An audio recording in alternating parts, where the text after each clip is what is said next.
दोस्तों, आप सबका फिजिक्स क्लास में 12th फिजिक्स के आज के इस लेक्चर में हार्दिक अभिनंदन है।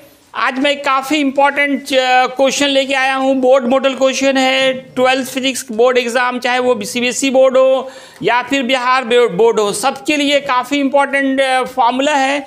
फर्स्ट टाइम इस फार्मूले को आप देख रहे होंगे, इससे पहले ये 10th में नहीं पढ़ाया जाता है। काफ़ी इम्पोर्टेंट फार्मूला है। फार्मूला क्या है दोस्तों, आप फार्मूला देख सकते हैं। आपको ये फार्मूला प्रूफ करने आता है कि किसी भी रिफ्रैक्टिंग सरफेस के लिए चाहे कॉनकेव सरफेस हो या कन्वेक्स सरफेस हो, उसमें ये प्रूफ करना आता है μ2/v minus μ1/u equal μ2 minus μ1/r। दोस्तों, क्वेश्चन जनरली डायरेक्टली पूछा जाता है। अगर आप 15 साल 20 साल का क्वेश्चन उठाएं तो आप देखेंगे 1 साल के बाद 1 साल, कभी कभी तो ये बार बार रिपीट होता रहता है ये सवाल जो है। तो दोस्तों, करना क्या है, हम लोगों को एक इम्पॉर्टेंट फार्मूला ड्राइव करना है, प्रूफ करना है μ2/v minus μ1/u equal μ2 minus μ1/r। तो ज़्यादा बड़ा भी नहीं है, सिंपल है, ज़्यादा दिमाग भी नहीं लगाना है। आप 1-2 बार प्रैक्टिस करेंगे तो ये आपका अच्छे से याद हो जाएगा। इस क्वेश्चन को दूसरे तरीके से भी पूछा जा सकता है। Establish relation among object distance, image distance, radius of curvature and refractive index of two different mediums. Refractive index of for any refracting surface, किसके लिए? किसी भी रिफ्रैक्टिंग सरफेस के लिए, चाहे वो कॉनकेव हो या कॉन्वेक्स हो सकता है एग्जाम में कभी कॉनकेव का पूछ ले, कभी कॉन्वेक्स का, अलग अलग करके भी पूछा जाता है। या अगर फॉर एनी है ना रिफ्रैक्टिंग सरफेस है तब तो आपको दोनों कंडीशन करना पड़ेगा, या अगर एक ही लिख दिया तब तो कोई दिक्कत ही नहीं है। ए बाबू, हल्ला नहीं, वीडियो बनना है। तो हम पहले आपको दिखा रहे हैं कॉनकेव सरफेस में। किस सरफेस में? कॉनकेव सरफेस में। ये सरफेस दो मीडियम को अलग कर रही है। इधर कोई डेंसर मीडियम है और इधर रेयर मीडियम है। मैंने दिखाने की कोशिश किया है, इधर एयर है और इधर आपका वाटर है। कोई भी दो मीडियम हो सकते हैं, एनी टू मीडियम में भी। लेकिन हम ये मान के चल रहे हैं कि μ2 इज ग्रेटर देन μ1। म्यू क्या होता है दोस्तों? रिफ्रैक्टिव इंडेक्स, अपवर्तनांक हिंदी में कहते हैं। क्या बोलते हैं? अपवर्तनांक कहते हैं। जो मीडियम जितना डेंसर होगा म्यू का मान उतना ज़्यादा होगा। ये इधर सघन माध्यम लिया है, हिंदी में बोलेंगे सघन माध्यम, इंग्लिश में बोलेंगे डेंसर मीडियम। इधर क्या लिया मैंने? Rare medium. अब क्या किया, इसका सेंटर दिखाया। सी क्या है? Centre of curvature. आपने पढ़ा है कि सी से जाने वाला लाइन हमेशा नॉर्मल का काम करता है। सी से जाने वाला लाइन हमेशा किसका काम करता है? नॉर्मल का काम करता है। तो ये एक तरह से नॉर्मल खींच दिया आपने। अब कोई एक पॉइंट ऑब्जेक्ट लिया। कैसा object? Point, just like point object. उसे एक रे मान लिया जा रहा है। ये रे यहाँ से हम लोग एरो लगा देंगे, आप लोग जा रहा है। तो चूंकि आप देख रहे हो ये रेयर से डेंसर में जा रहा है, इट बेंड्स टुवर्ड्स नॉर्मल। ये नॉर्मल की तरफ झुक जाएगी। जब विरल से सघन माध्यम में जाती है तो प्रकाश की किरण किधर मुड़ती है? नॉर्मल की तरफ बेंड्स टुवर्ड्स नॉर्मल, नॉर्मल की तरफ ये झुक गई। तो ये एंगल जो है एंगल ऑफ रिफ्रैक्शन कहलाएगा, क्योंकि इट इज रिफ्रैक्टेड रे। ये जो कौन सा रे? रिफ्रैक्टेड है, and this is normal. Refracted रे और नॉर्मल के बीच जो एंगल बनता है that is called angle of refraction, denoted by small r।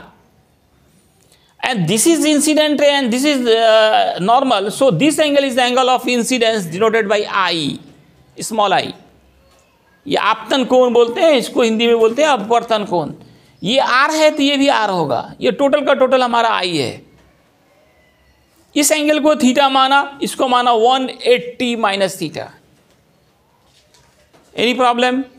180 minus theta कैसे हो गया? ये स्ट्रेट लाइन है। स्ट्रेट लाइन 180 का एंगल बनाता है। ये थीटा है तो ये 180 माइनस थीटा होगा। इतने को मैंने लैंग्वेज में लिख दिया कि let A B is concave surface which separate two mediums of refractive index μ1 and μ2। O is any point object which image I is formed. यहाँ पे फिगर में आप दिखा सकते हैं सी से पी तक की दूरी को क्या बोलेंगे? बोलिए, रेडियस ऑफ कर्वेचर। आर बोलेंगे। ये प्लस होगा कि माइनस होगा? लेफ्ट में प्लस होता है। गजब हाल है आप लोगों का यार। लेफ्ट साइड क्या होता है ना, ग्राफ में हर जगह आप लेफ्ट साइड क्या लेते हैं, निगेटिव लेते हैं, ये माइनस आर होगा।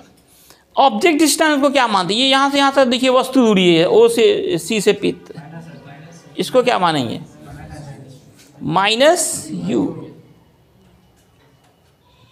आई से पी तक को क्या मानेंगे, माइनस। एनी प्रॉब्लम, यहां तक किसी को कोई दिक्कत। ऑब्जेक्ट डिस्टेंस को u, इमेज डिस्टेंस को v, लेफ्ट में है इसलिए u v r सब किस में हो गया, माइनस में हो गया। अब देखिए स्नेल्स लॉ बताए थे, क्या फॉर्मूला आया था, अकॉर्डिंग टू स्नेल्स लॉ क्या फॉर्मूला आया था, साइन आई बाई, पढ़ा ये फॉर्मूला आप लोगों ने, याद भी सबको हो गया, चलिए वेरी गुड। तो आगे बढ़ते हैं, क्रॉस मल्टीप्लिकेशन कीजिए, क्रॉस मल्टीप्लिकेशन कीजिए, म्यू1 साइन आई और म्यू2 इंटू साइन आर। अब दोनों तरफ डिवाइड कीजिए साइन थीटा से। अरशद यहां देखिए, दोनों तरफ डिवाइड कर रहे हैं किसे, साइन थीटा से। साइन थीटा को क्या लिख सकते हैं, साइन 180 माइनस थीटा। क्यों राहुल, साइन थीटा को क्या लिख सकते हैं, क्यों, sine 180 minus theta sine theta होता है, साइन 180 माइनस थीटा का फॉर्मूला क्या होता है, साइन थीटा, उतना लिख सकते हैं। अब ये सवाल पूछेगा ऐसा क्यों किए आप, है ना, ऐसा क्यों किए, ऐसा इसलिए किए कि हम लोगों को एक साइन फार्मूला पढ़ाया गया था आपको, है ना, 11th में हमने पढ़ाया है साइन फार्मूला, और जिन लोगों का मैथ है तो पढ़ भी किए होंगे साइन फार्मूला, कि किसी भी ट्रायंगल में एंगल्स के साइन का रेशियो अपोजिट साइड के रेशियो के बराबर होता है। कोई भी ट्रायंगल हो, कोई भी त्रिभुज हो, उसमें कोनों के साइन का अनुपात, है ना, सम्मुख भुजाओं के अनुपात के बराबर होता है। In any triangle the ratio of angle, है ना, sine of angles is equal to the ratio of opposite sides. इसके लिए राइट एंगल ट्रायंगल होना कंडीशन नहीं है, कोई भी ट्रायंगल हो उसके एंगल्स के साइन का रेशियो अपोजिट साइड्स के रेशियो के बराबर होता है। उसी कॉन्सेप्ट का यहाँ पे हम लोग यूज़ करने जा रहे हैं, इसलिए ऊपर नीचे दोनों साइन ले रहे हैं और ट्रायंगल के अंदर आना चाहते हैं। आप इस फिगर में देखिए साइन थीटा जो ट्रायंगल से बाहर है, ये सब ट्रायंगल इधर है ना, ट्रायंगल सब, तो ट्रायंगल के अंदर आना चाह रहे हैं, इसलिए हमने साइन 180 माइनस थीटा दिया। इससे कोई फर्क भी नहीं पड़ता है, sine 180 minus theta that is sine theta, इसलिए हम लोगों ने ऐसा किया, साइन थीटा से डिवाइड भी इसलिए किया ताकि हम साइन फॉर्मूला लगा सकें। ठीक है, अब देखिए साइन 180 माइनस थीटा यहाँ हो गया। अब देखिए sine I by sine 180 minus theta, sine I angle खोजिए, ये पूरा आई एंगल है, इसके सामने वाला साइड क्या है, ओसी, 180 माइनस थीटा, सामने वाला क्या है, ओएम, ओसी बाई ओएम हो गया, ओसी बाई ओएम। साइन आर छोटा सा कौन है, इसके सामने वाला भुजा देखिए आईसी, 180 माइनस थीटा, इसका क्या है, आई एम। क्या बोला मैंने, साइन का रेशियो अपोजिट साइड के रेशियो के बराबर होता है। ये एंगल देखिए साइन आई, इसका अपोजिट साइड देखिए ना पूरा क्या है, ओसी है, 180 माइनस थीटा, अपोजिट साइड क्या है, ओएम। बस यहीं पे समझने वाली बात है मेन, यहां समझ गए, सारा खेल हो गया। साइन आई तो अपोजिट साइड क्या है, OC, 180 minus theta, opposite side क्या है, देखिए ओएम, कोई दिक्कत।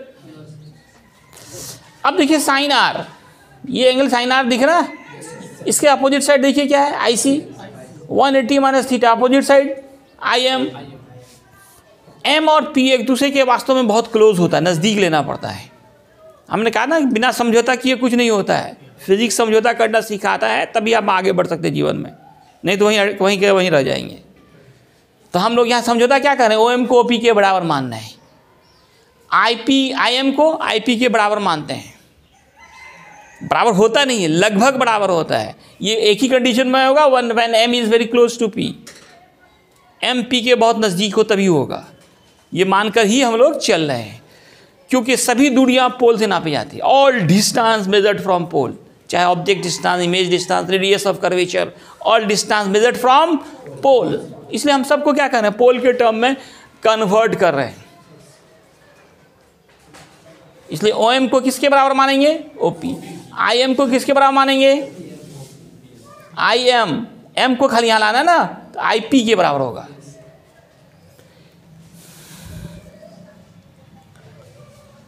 तो ओ सी, अब देखिए ओ से सी तक की जो दूरी है उसको भी चेंज, सबको पोल के टर्म में कन्वर्ट करना है, क्योंकि सभी दूरियां पोल से नापी जाती है। ओ सी ये तो पोल से नहीं है, इसको हम लिख सकते हैं O P minus C P. O C इसको लिख सकते हैं पूरा में से इतना घटा दीजिए।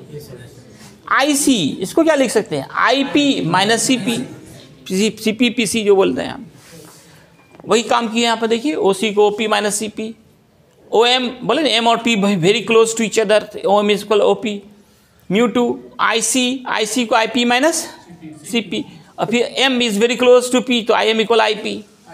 अब ओ पी से दोनों में डिवाइड किया, ओ पी से इसमें भी इसमें भी वही किया, ये कट के कितना आया 1 आ गया। अब सी से पी तो देखिए माइनस आ रहा है, ओ पी देखिए माइनस यू है, माइनस माइनस कैंसिल हो गया, या फिर 1 कट गया, फिर ये सी पी देखिए minus R, I P minus B, minus minus cancel हो गया, तो म्यू 1 इंटू 1 म्यू 1 ये आ गया, म्यू 2 ये आ गया, ये आपका माइनस इधर गया, क्या हो गया प्लस हो गया। अब म्यू 2 माइनस म्यू 1 कर दिया, आर कॉमन ले लीजिए तो ये आ गया, आर से फिर डिवाइड कर दीजिए। इस तरह से ये फार्मूला आपका प्रूफ हो गया। अब यही फार्मूला हम लोग चलते हैं कॉन्वेक्स सरफेस के लिए। इसी फॉर्मूले को अब आप करेंगे किस सरफेस के लिए, कॉन्वेक्स सरफेस के लिए। अब ये कॉन्वेक्स सरफेस बनाया तो इसका सेंटर आप जानते हो इस साइड होगा, सी से जाने वाला लाइन नॉर्मल होगा, ओ पॉइंट ऑब्जेक्ट है, इससे एक रे जा रही है, ये सेंटर ये रेयर से डेंसर में जा रही है, टुवार्ड्स नॉर्मल बेंड करेगी और जाके आई पे कट करेगी, तो हम कहेंगे आई पे इमेज बन गया, ओ ऑब्जेक्ट का इमेज आई बना। फिर आप स्नेल्स लॉ लगाइए, सेम काम करना है, sine I by sine R, mu 2 by mu 1, दोनों तरफ साइन थीटा से डिवाइड कीजिए, फिर वही काम किया, साइन थीटा से डिवाइड किया। लेकिन यहाँ पे क्या किया, ऊपर वाले को चेंज किया। देखिए आई देखिए ट्रायंगल से बाहर जा रहा है, हमको ट्रायंगल के अंदर लाना है, इसलिए इसमें इसको माइनस किया, साइन 180 माइनस, ये फिर स्ट्रेट लाइन बनना है, ये आई है तो ये क्या होगा 180 माइनस आई, ये थीटा थी, ये 180 माइनस थीटा। आई ट्रायंगल के बाहर है, हमको एंगल चाहिए किसके अंदर का, ट्रायंगल के अंदर का चाहिए, तो इसलिए हम लोग यहाँ आई वाले को चेंज कर रहे हैं, यही अंतर है दोनों में। तो साइन आई साइन 180 माइनस आई, यहाँ पे साइन थीटा को चेंज नहीं करेंगे क्योंकि ये ट्रायंगल के अंदर मिल ही रहा है हम लोगों को। इसमें साइन आर जब ले रहेंगे तब इस ट्रायंगल में चाहिए, तो इसलिए यहाँ पे नीचे साइन थीटा को चेंज किया, साइन 180 माइनस थीटा किया, जहाँ पे जिसकी आवश्यकता पड़ रही है उसके अनुसार हम चेंज कर रहे हैं। फिर इस साइन फॉर्मूला लगाइए, साइन फॉर्मूला, साइन 180 माइनस आई, इसके सामने का साइड देखिए ओ सी है, साइन थीटा सामने का साइड ओ एम है, साइन आर, आर के सामने देखिए आई सी है, 180 माइनस थीटा क्या है आई एम, 180 माइनस थीटा देखिए क्या है सामने का side I M, M is very close to P,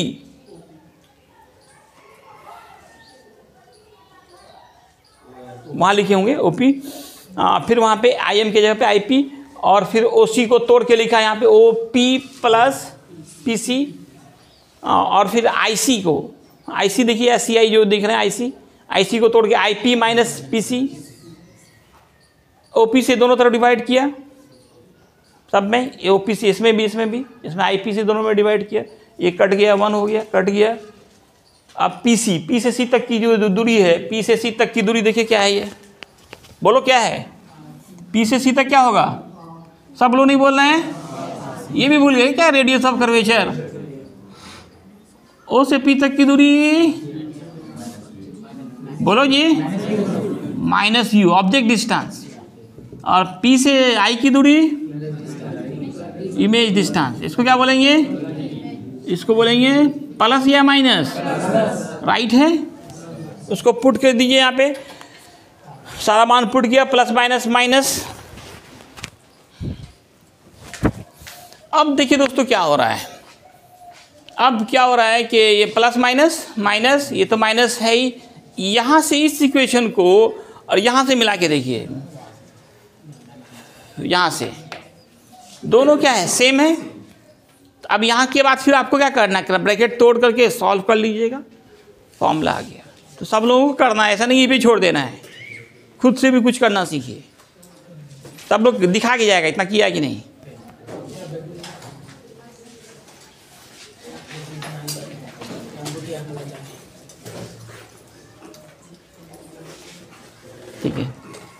ठीक है दोस्तों, इतना ही है, धन्यवाद।